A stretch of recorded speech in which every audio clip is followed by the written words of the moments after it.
Passando por aqui hoje para falar com vocês que cada um vai ter a visão da montanha que subir. E eu vou contar uma história sobre isso. Quem leu o meu livro sabe que eu já fui repórter esportivo.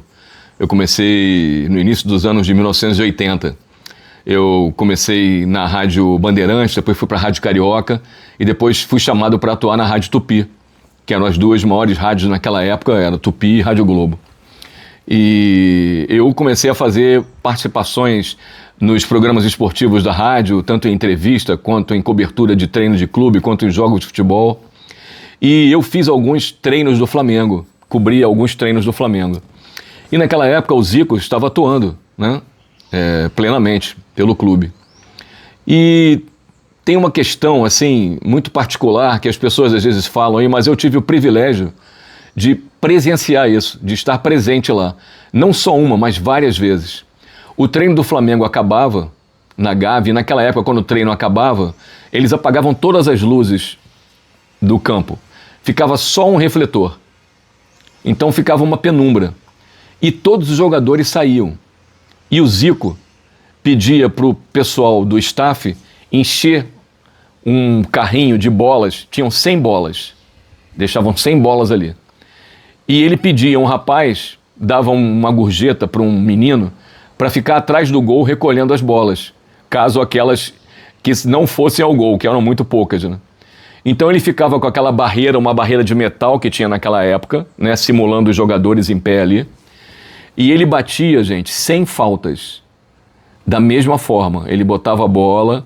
Quem teve a oportunidade de ver vídeos do Zico, que teve a oportunidade, o privilégio de vê-lo jogar e batendo falta, sabe que ele tinha uma questão característica da falta. Ele batia com um toque diferenciado na bola, batia com um efeito. E a gente falava que quando fosse falta na meia-lua da grande área, era meio gol, se o Zico fosse bater. Então, você vê, o Zico era o camisa 10 da Gávea, era o ídolo do clube, era o ídolo da seleção brasileira, mas quando acabava o treino, quando todo mundo tomava banho e ia embora para suas casas, para as festas, para reuniões, ele ficava ali treinando e treinava sem chute. Para quê? Para que quando ele chegasse no jogo, ele acertasse aquele chute e fizesse aquele gol.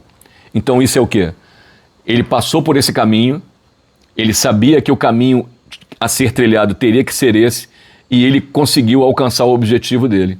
Então a gente pode usar essa história do Zico para a gente trazer para a nossa vida e fazer uma analogia, uma metáfora, para a gente entender que a gente pode chegar lá. Agora a gente tem que se esforçar para isso, né? Tem que se programar para isso.